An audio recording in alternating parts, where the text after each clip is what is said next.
Queridos e amados irmãos, a paz do Senhor, tudo bem com vocês? Nós estamos estudando sobre o Evangelho de Jesus segundo escreveu o registro de Marcos. E nós estamos lendo e tirando algumas lições de forma simples dos versículos bíblicos. Nós já concluímos aí o capítulo de número 1, iremos iniciar o capítulo de número 2. Quero que você fique comigo para que nós possamos aprender um pouco mais da palavra de Deus. Nós falamos no capítulo de número 1 acerca de quando João Batista vem preparar o caminho do Senhor, a voz do que clama no deserto, preparar o caminho, né, do Senhor. E aí ele é o cumprimento das profecias de Malaquias e de Isaías, o próprio João Batista. Jesus posteriormente é batizado por João Batista e depois sai para ser tentado no deserto pelo diabo. Depois que ele é tentado, ele vence a tentação, ele então chama os primeiros discípulos com autoridade e os discípulos obedecem e seguem. Jesus ele também prega nas sinagogas e ele prega como tendo autoridade também, principalmente nas regiões da Galileia. E Jesus ele também cura diversos enfermos, diversas pessoas doentes, endemoniados. Jesus também cura a sogra de Pedro, cura outros doentes e enfermos. Jesus também ele cura ali quando ele vai para outras regiões para poder ensinar, para poder instruir. E ele também cura ali um leproso, purifica um leproso quando ele diz quero, mostrando a sua autoridade. Mostra a sua autoridade sobre a natureza, mostra lá no deserto, né? Mostra que ele venceu o diabo, a sua autoridade. Mostra a sua autoridade sobre os discípulos, né? Sobre os seres humanos. Mostra a autoridade sobre as doenças. Mostra a autoridade sobre os espíritos malignos. Mostra a sua autoridade para ensinar. A sua autoridade até mesmo para limpar os leprosos. Então querem evidenciar o evangelista Marcos que Jesus é o Filho de Deus, aquele que veio servir, porém, como Filho de Deus. Ele está falando para os romanos, logo ele quer identificar que Jesus é o homem de ação, não é simplesmente alguém que morre por uma fragilidade, mas aquele homem que veio cumprir, né, e morrer em nosso lugar, mas que isso não é uma história simplesmente de fracasso, mas é uma história de vitória, porque ele ressuscitou. Amém? Capítulo 2, versículo 1 diz assim: e alguns dias depois, ou seja, depois que aconteceu essas coisas, entrou outra vez em Cafarnaum. Lembra quando ele esteve em Cafarnaum, ele curou ali, expulsou aquele demônio, aquele espírito maligno que estava sobre aquele endemoniado de Cafarnaum na sinagoga, né? Então ele repreendeu aquele demônio. E aí, ele também, em Cafarnaum, na casa de Pedro, ele cura ali a sogra de Pedro, cura diversas pessoas, realiza diversos milagres. E aí ele volta outra vez para Cafarnaum, a vila de Naum, a vila de pescadores que estava na Galileia, perto ali do mar da Galileia. E soube-se que estava em casa. Não era a sua própria casa, porque ele morava dali 32 quilômetros, que era em Nazaré. Porém, ele, lógico, está no seu ministério, está andando por várias partes, por várias regiões, e aqui é a casa possivelmente de Pedro, em Cafarnaum. Verso 2: e logo se ajuntaram tantos que nem ainda nos lugares junto à porta cabia. Ou seja, se ajuntaram tantas pessoas, mas tantas pessoas, que aglomerou dentro de casa e nem nas portas cabia. E aí ele fazia o quê? Ele anunciava-lhes a palavra, ele veio para cumprir esse propósito. Pregar a mensagem de arrependimento, a mensagem do seu reino, que é o governo dele sobre os salvos, sobre as pessoas que ele veio reinar sobre elas. Logo, falando acerca da sua mensagem, ele está ali pregando, ensinando, instruindo, e aí no verso 3 vai dizer: e vieram ter com ele, conduzindo um paralítico, trazido por 4. Então, aqui 4 pessoas de fé, 4 pessoas que tinham muita fé, e também aquele paralítico. Ele sai da sua casa, sabendo que Jesus estava na casa de Pedro, sabendo que Jesus estava em casa ali em Cafarnaum, voltou outra vez para Cafarnaum, da sua fama da última vez que ele teve em Cafarnaum, o que ocorreu. Eles tiveram fé e ele sai da sua casa ali carregando aquele paralítico, né, o seu amigo ali, sendo carregado por outros 4 amigos para ir até o encontro de Jesus. Porque quando nós muitas vezes buscamos de várias formas, não tem jeito, mas a gente sabe, a gente confia, a gente crê que Jesus ele pode dar jeito.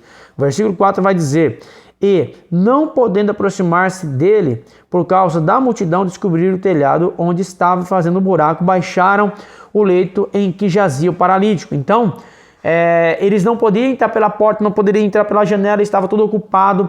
E as casas antigamente tinham uma escada lateral e elas eram cobertas ali, né, o telhado, Era um telhado firme, porque ali eles utilizavam para poder fazer a secagem dos grãos, né? Fazer a secagem dos grãos, tudo mais.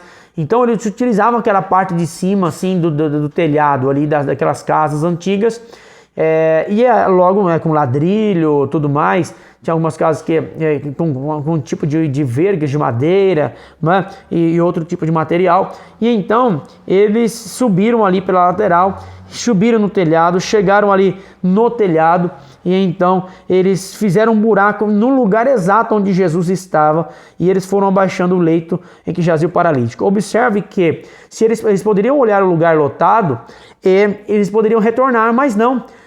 Quando eles viram aquela objeção não foi um impedimento para a sua fé. Na verdade, a gente não pode ter, as objeções não podem neutralizar a nossa fé. A gente precisa colocar a nossa fé em ação e dar um jeito. Ou seja, quem tem fé, ele abre buracos, ele dá um jeito, ele tem proatividade, ele tem atitude, ele vai para cima. E assim eles foram. Verso 5. Jesus, vendo a fé deles, disse ao paralítico: Filho, perdoados estão os teus pecados. Ou seja, a fé é o firme fundamento das coisas que se espera e a prova das coisas que se não veem. Ou seja, a fé ela é invisível, tá? A fé ela é invisível, mas quem tem fé agrada a Deus, porque a fé em Cristo, a fé em Deus, né, que é aquele que coloca em ação, conforme Hebreus 11:6, sem fé é impossível agradar, porque é necessário que aquele que se aproxima de Deus creia que ele existe, que é galardoador dos que o buscam. Logo, esse homem aqui tendo fé, a fé foi possível ser enxergada. De que forma? A fé ela não pode ser visualizada, porém as atitudes podem ser visualizadas. Então, vendo a fé deles, disse ao paralítico, a fé deles, ou seja, tanto dos 4 quanto do paralítico que foi carregado, né? Então ele se permitiu ser carregado. Então Jesus viu a atitude de fé deles, né? Então Jesus disse ao paralítico: Filho, perdoados estão os teus pecados. E aqui tem um presente inesperado. Qual é o presente inesperado? Aquele homem jamais imaginaria que ele iria encontrar o perdão de Jesus. Ele está vindo para Jesus por causa de uma cura, por causa de uma benesse física. Mas Jesus quer dar uma bênção maior do que uma bênção física, uma benesse física para ele. Ele quer dar uma bênção espiritual, muito maior do que uma bênção física. Ele perdoa os seus pecados. E aí no verso 6, estavam ali assentados alguns dos escribas que arrazoavam em seus corações. Ali também no outro texto diz que os fariseus estavam ali também dizendo: Por que diz que é assim blasfêmias? Ou seja, os fariseus ali, os escribas, estavam ali para pegar Jesus mesmo, seguia Jesus, andavam com Jesus para poder pegar em alguma coisa. E aí eles dizem, consigo mesmo, eles diziam, né?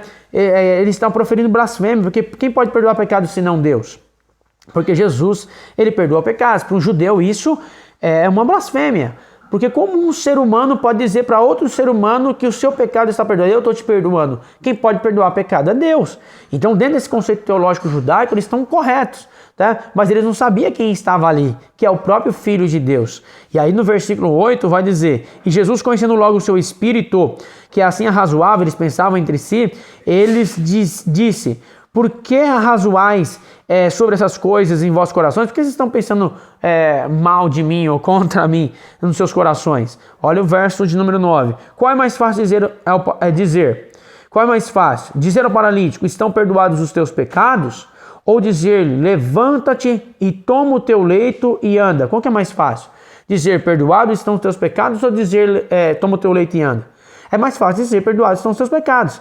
Quem é que vai consultar aonde que os pecados realmente daquela pessoa está perdoado? Se alguém disser: Os teus pecados estão perdoados.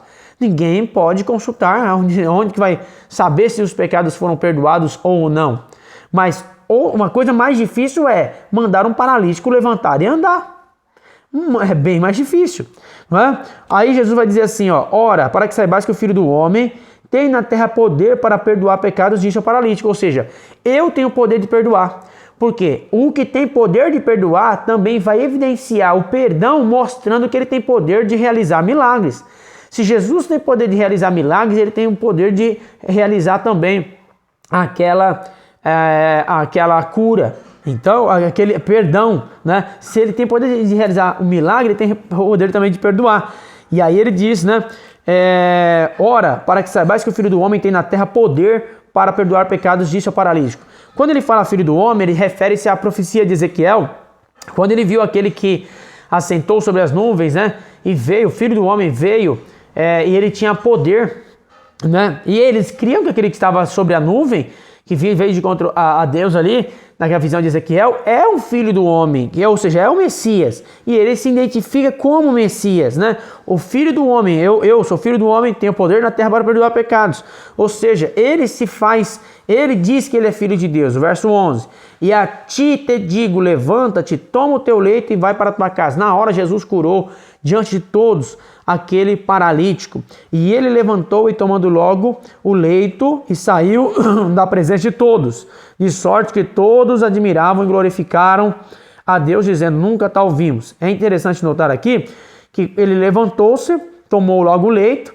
Então ele pegou o leito, ele se levantou, ele chegou sendo carregado. Agora ele vai sair carregando. Carregando o quê? O leito. Ele chegou deitado em cima do leito, agora o leito vai estar sobre ele.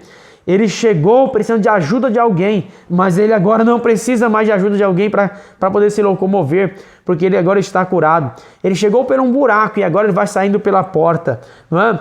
Ele saiu da presença de todos, de sorte que todos se admiravam. Eles admiravam, glorificavam a Deus e disseram, nunca tal vimos.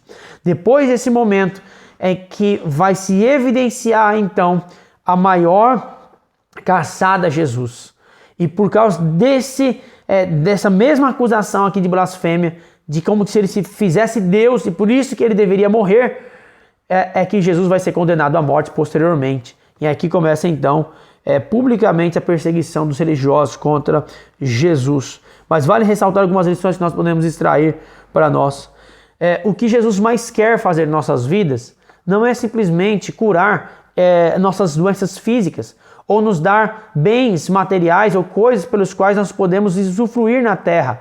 Mas Jesus, ele quer curar-nos da pior doença que nós podemos ter, que é a doença do pecado, a paralisia do pecado, onde está registrado no capítulo 1, no final, ali no 40 e 45, a lepra, ou seja, do pecado. Ele quer nos curar, ele quer nos libertar, ele quer nos perdoar, ele quer nos trazer salvação.